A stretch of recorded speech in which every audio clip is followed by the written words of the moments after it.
Shaitan Rajim, Bismillah Rahman Rahim. In the name of God, the Beneficent, the most merciful, all praise to God.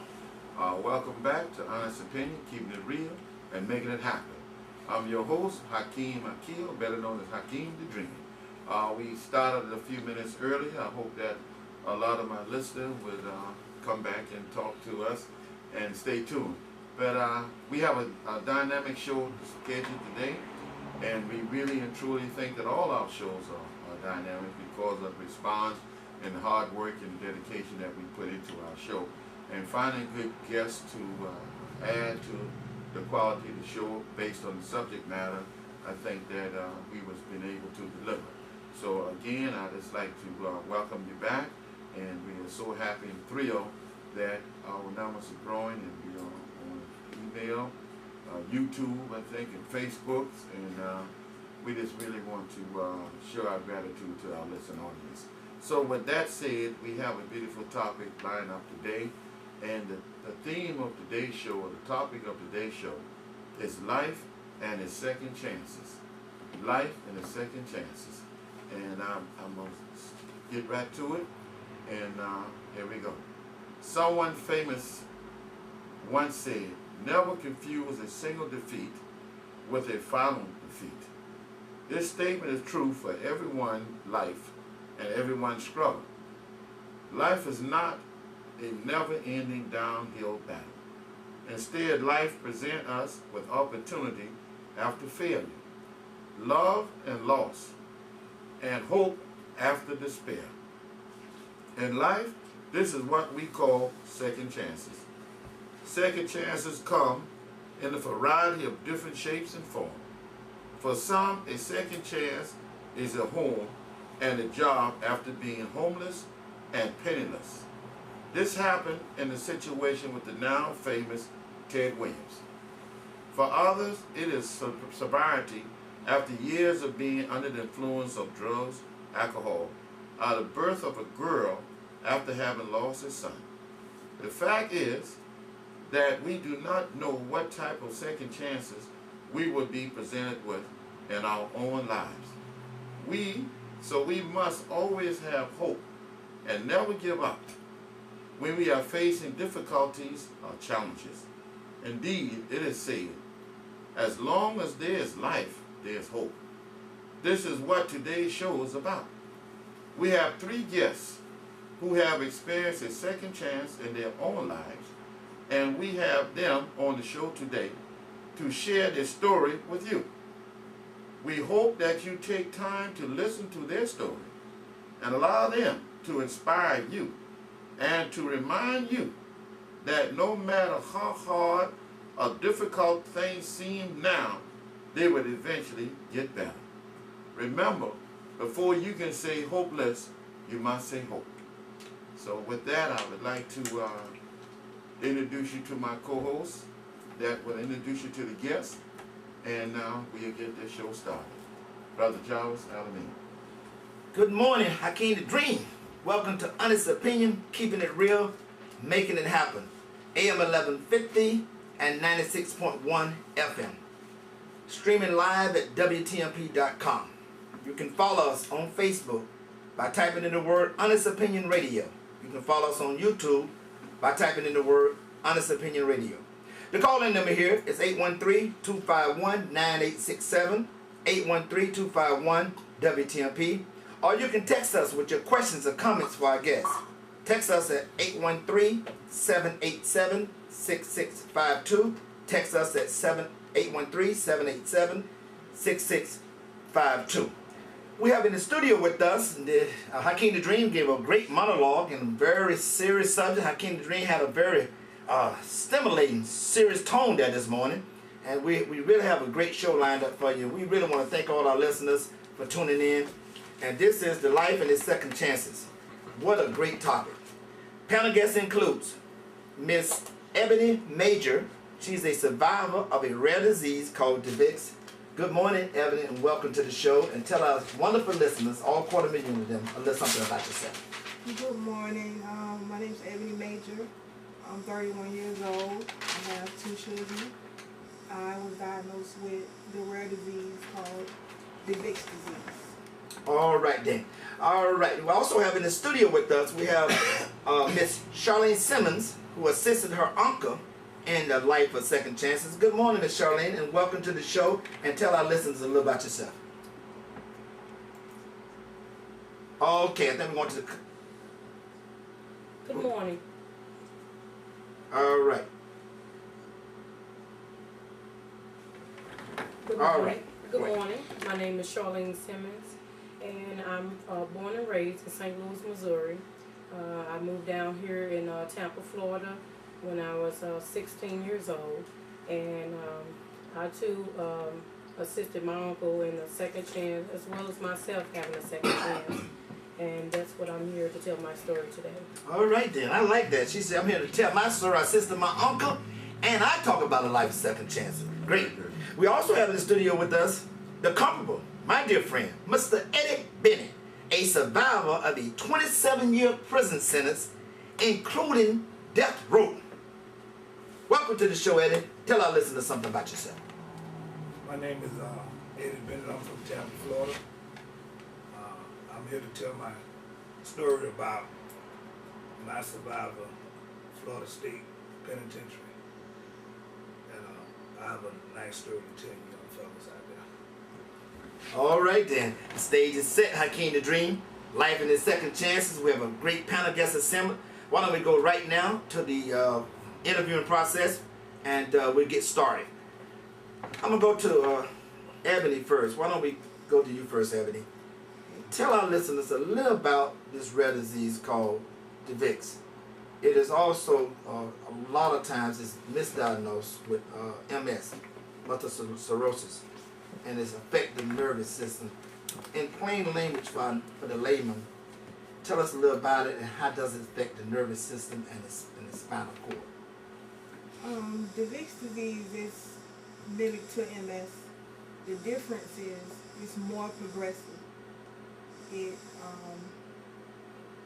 affects your eyes, it affects your spinal cord, it affects your nerves.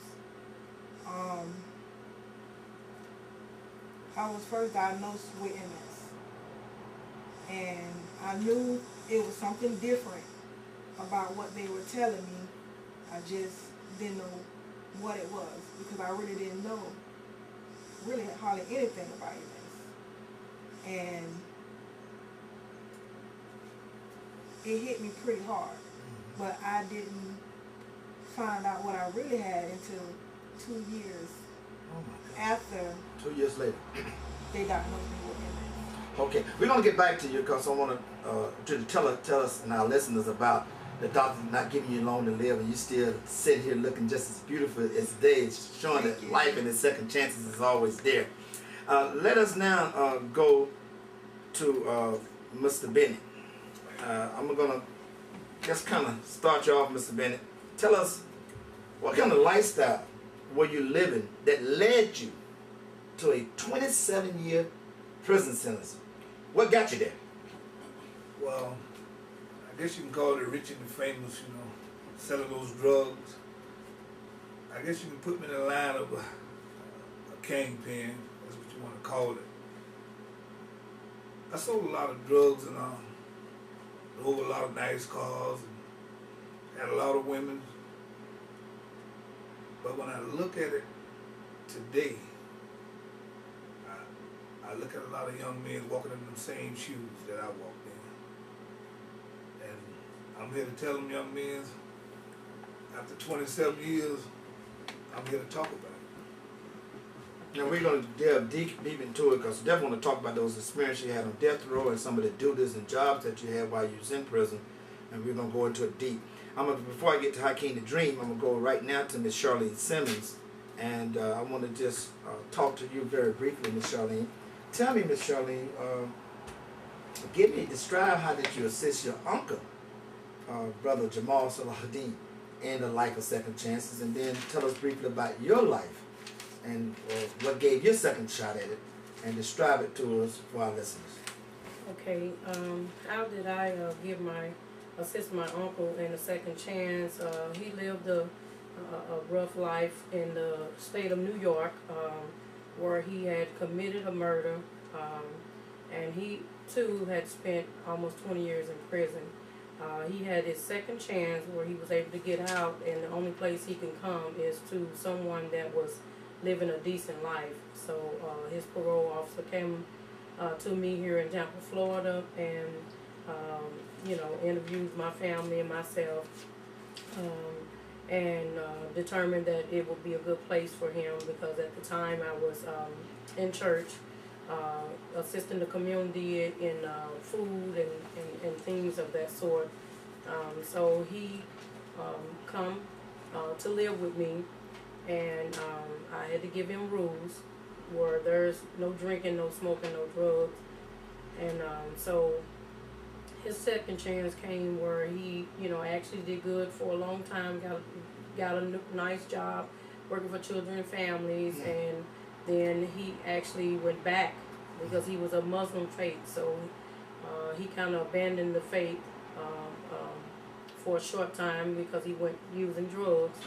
And I was able to take him into a program and get him, try to give him a second chance. All right, we're going to get back to your story. Hakeem the Dream. Well, again, to the listening audience, we chose different subject matters throughout our time on the radio, and this is a subject matter that we chose for this occasion. And they call Life and the Second Chances. And we started earlier with a monologue. So for some listening audience that may tune in at exactly 9 o'clock, you might have missed my monologue. So for the first time, I'd like to repeat it because it's so important from what you're going to hear from the guest today. And why it's so important is that it's hope and motivation for those who may be going through something right now that ready to throw the towel in or ready to give up. And these three people, among 3,000 or maybe 3 million of you, have similar stories to tell, and you will come a living testimony for those who may want to end it all or want to just think there's no hope. And we here to say to you, regardless of how something may seem so dark and dreary and all like that, but pay no attention to that you would want to give up and not strive and not have hope. And this is the inspiration that we want to try to reveal to our listening audience today.